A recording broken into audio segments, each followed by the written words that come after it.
Hello friends, আমি শুভম। এখন এই ভিডিওতে একটা টিজার এবং একটা পোস্টার নিয়ে কথা বলবো।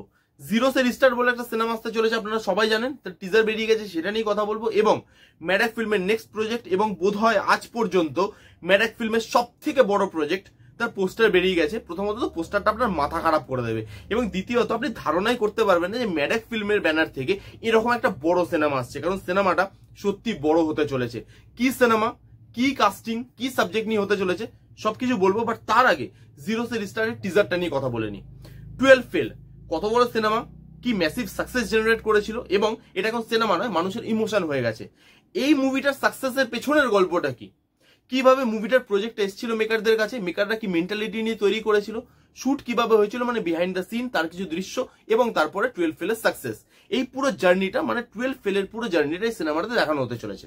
এবার যখন থেকে প্রজেক্টটা অ্যানাউন্স হয়েছে তখন থেকে আমি ভাবছি, ভাই খালি বিহাইন্ড দ্য সিন, পেছনের গল্প, এগুলো দিয়ে একটা সিনেমা হলে রিলিজ করা কেন?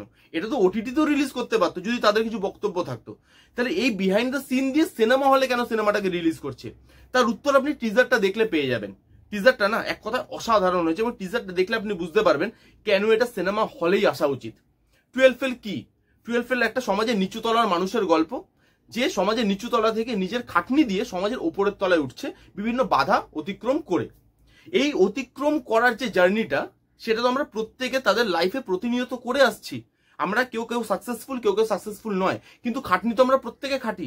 এই যে নিচতলা থেকে উপরে যাওয়ার যে জার্নি, সেটা আমরা প্রত্যেকে করছি, প্রত্যেক দিন করছি, নিজের সাধ্যমতো করছি। এই জার্নিটা মানুষের জানাটা দরকার, যে কিভাবে একটা লোক, একটা নিচতলার লোক একটা উপরতলায় যেতে পারে। এইটা নিচতলার মানুষদের, মানে যারা এখনো প্রতিনিয়ত ওই খাটনিটা খেটে যাচ্ছে বাট সাকসেস পায়নি, তারা হয়তো কোনো একটা টাইমে গিয়ে হাল ছেড়ে দিচ্ছে। তারা ভাবছে যে হয়তো আমাদের দ্বারা কিছু হবে না, আমরা পারবো না, যে জিনিসটা অ্যাচিভ করতে চাইছি সেটা হয়তো কোনোদিন করতে পারবো না। সেই মানুষদেরকে ইন্সপায়ার করবে এই গল্পটা, এবং সেই জিনিসটা সিনেমা হলে গিয়ে দেখাটা খুব খুব জরুরি। এবং আরেকটা জিনিস যেটা এই সিনেমাটা দেখাতে চলেছে, সেটা হচ্ছে আমরা যখন ছোটবেলায় ভাবি যে আমরা বড় হয়ে কি করব, বা মাকে বলি, যেটা একদম টিজারের প্রথমে একটা ডায়লগ দিয়ে শুরু হয় টিজারটা, ওটা এত সুন্দর, স্ক্রিনটা ব্ল্যাক, ওই ডায়লগটা চলছে। যে আমরা যখন ছোটবেলায় ভাবি যে আমরা বড় হয়ে অ্যাক্টর হব, ডাক্তার হব, আমরা মাকে বলি, মা আমি বড় হয়ে একটা ডাক্তার হব বা অ্যাক্টর হব, তখন কি আমরা ভাবি বা মাকে বলি যে আমরা অ্যাক্টর হয়ে পান পরাগ বিক্রি করব, বা ডাক্তার হয়ে আমি লোকদেরকে মানে শোষণ করব, বা ইঞ্জিনিয়ার হয়ে আমরা তার মধ্যে চুন বালি সিমেন্ট জালি জিনিসপত্র মিশিয়ে আমরা অনেক মানুষের প্রাণ নেব? আমরা কোনোদিন এগুলো ভাবি বা এগুলো মাকে বলি? বললে তো মা ওখানেই চত্থাপ্পড় মেরে বার করে দেবে। আমরা ভাবি না, কারণ যখন আমরা ছোট থাকি তখন আমাদের মন অনেক পরিষ্কার থাকে। তখন আমরা একটা জিনিস বলার আগে অতটা ভাবি না, বা আমরা মনের মধ্যে কোনো রকম কোনো ঘোর প্যাচ নিয়ে জিনিসপত্র করি না। কিন্তু যত আমরা বড় হই, আমরা আমাদের পছন্দের ফিল্ডে যাই, তখন আমরা বুঝতে পারি যে এই ফিল্ডে কম্পিটিশন আছে, এই ফিল্ডে আমাকে টিকে থাকতে হলে হয়তো আমাকে ঘুষ নিতে হবে। এই সোসাইটিতে আমি যদি আমার জায়গাটা তৈরি করতে চাই, হয়তো আমাকে ঘুষ নিতে হবে, হয়তো ইঞ্জিনিয়ার হয়ে ব্রিজের মধ্যে বালি বেশি মেশাতে হবে, পান পরাগের অ্যাড আমি যদি পছন্দ নাও করি জিনিসটাকে, আমাকে তবুও করতে হবে, কারণ টাকার জন্য। টাকা না থাকলে সোসাইটিতে কোনো জায়গা নেই। সেই জন্য অনেককে হয়তো বাধ্য হয়ে অনেক খারাপ কাজ করতে হয়। কিন্তু আমরা যদি ছোটবেলার ওই ঘটনাটা ভাবি, যে আমাদের স্বপ্নটা এই খারাপ কাজগুলো করার ছিল না, ছিল একটা ভালো কাজ করার, সেই স্বপ্নটা আবার লোককে দেখাতে শেখাবে এই সিনেমাটা। যাদের বিবেক মরে গেছে, যারা নিজের বিবেককে মেরে ইচ্ছাকৃত বাজে কাজ করছে, সমাজে একটা ফেক জায়গা তৈরি করবে বলে, বা সমাজে একটা ফেক পার্সোনালিটি তৈরি করবে বলে, তাদেরকে এই সিনেমাটা আবার জাগাবে, তাদের বিবেককে মানে আবার জাগাবে। এবং সেই জিনিসটা এত ভালোভাবে এই টিজারটার মধ্যে ফুটে ওঠে না, সেটা অসাধারণ।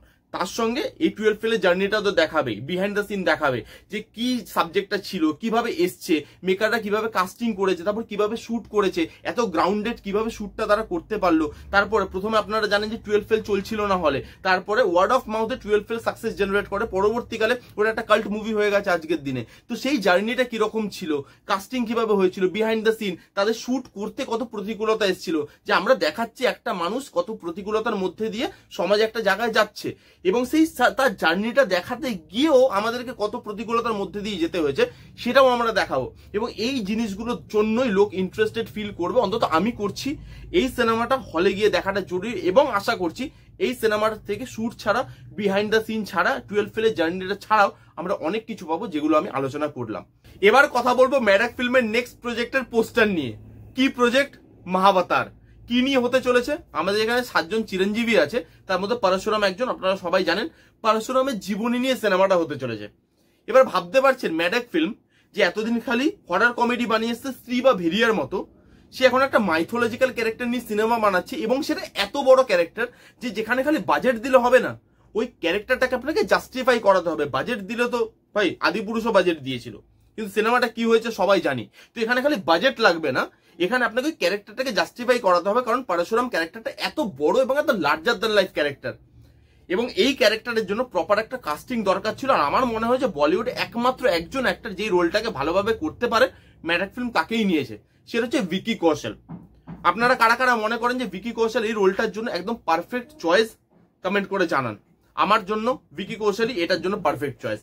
এবার যদি প্রজেক্টটার কথা বলি, দেখুন এই প্রজেক্টটার মধ্যে বাজেট যে লাগবে সেটা আপনি বুঝতে পারছেন। ম্যাডাক ফিল্ম এর আগে বাজেটওয়ালা সিনেমা করে এসছে স্ত্রী 2, কিন্তু এখানে খালি বাজেটটা দিলে হবে না, আপনাকে গ্র্যান্ডার দিতে হবে। মানুষটা যত বড়, মানুষের ক্যারেক্টারিস্টিকটা যত বড়, আপনাকে সেটা স্ক্রিনে ফুটিয়ে তুলতে হবে, নালে কিন্তু সিনেমাটা দাঁড়াবে না।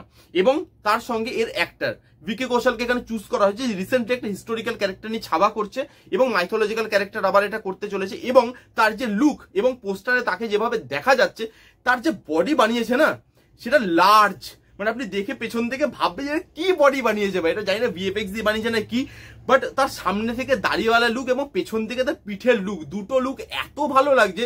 ভিকি কৌশল নিজেকে যেভাবে ট্রান্সফর্ম করেছে সেটা আউটস্ট্যান্ডিং। এই পোস্টারটা দেখে আপনি বুঝতে পারবেন যে এটা একটা বড় সিনেমা হবে, যে সিনেমাটা বড় স্ক্রিনে দেখে, ভালো স্ক্রিনে দেখে আপনি মজা পাবেন। এবার এই সিনেমাটার জন্য কি দরকার, প্রথমেই বললাম বাজেট, সেকেন্ড হচ্ছে এখানে অ্যাক্টিং। ভিকি কৌশল আছে, তো অ্যাক্টিং নিয়ে খুব একটা ভাবনা করার দরকার নেই। নেক্সট হচ্ছে এই ক্যারেক্টারটাকে জাস্টিফাই করাতে হবে। এবার ব্যাপার হচ্ছে এখানে আরেকটা জিনিস ভাবার, যেখানে পরশুরামের কি দেখাবে, তার জীবনীটাকে দেখাবে নাকি তার জীবনের কোন একটা ইম্পর্টেন্ট অংশ দেখাবে বা ইম্পর্টেন্ট পার্ট দেখাবে, কি দেখাবে? কারণ পুরো জীবনীটা তো এত বড়, সেটা নিয়ে কি একটা গোটা সিনেমা দেখাতে পারবে, নাকি পার্ট 1 পার্ট 2 করে দেখাতে পারলে সেটা আলাদা কথা, তাহলে সেটা তখনকার ব্যাপার যে একটা জীবনী দেখাচ্ছি পার্ট 1 পার্ট 2 করে। কারণ এত বড় জীবনী সেটা আপনি একটা সিনেমার মধ্যে কোনোভাবেই দেখাতে পারবেন না। আর আরেকটা হতে পারে তার জীবনের কোন ইম্পর্টেন্ট একটা পার্টকে আমি নিয়ে নিলাম, সেটা দিয়ে আমি একটা সিনেমা বানাবো, সেটাও হতে পারে। এবার সেটা দেখার যে এটা কি নিয়ে আসছে বা এই পরশুরামের জীবনের কোন অংশটা নিয়ে আসবে বা কি জিনিসটা দেখাতে চলেছে, সেটা তো দেখবো আগে গিয়ে। কিন্তু এই যে পোস্টারটা, এই যে প্রজেক্টটা, সেটা সিরিয়াসলি বলছি মাথা খারাপ করে দেওয়ার মতো। ম্যাডাক ফিল্মের থেকে এরকম একটা জিনিস কিন্তু আমি আশা করিনি, যে হরার কমেডি বানায় তার কাছ থেকে এরকম প্রজেক্ট কেই বা আশা করবে। আপনারা কারাগারের মানে এই প্রজেক্টটা নিয়ে এতটা এক্সাইটেড কমেন্ট করে জানান, আমি তো ভাই হেভি এক্সাইটেড। এই ছিল জিরো সে রিস্টার্টের টিজার এবং ম্যাডাক ফিল্মের নেক্সট প্রজেক্ট মহাবতারের পোস্টারের রিভিউ। কেমন লাগলো রিভিউটা জানাতে ভুলবেন না। ভালো লাগলে please give it a Thums up, like করবেন, কমেন্ট করবেন, শেয়ার করবেন, চ্যানেলটাকে মাস্ট সাবস্ক্রাইব করবেন। দেখা হচ্ছে নেক্সট কোনো ভিডিওতে, ততক্ষণ bye bye, take care and be safe.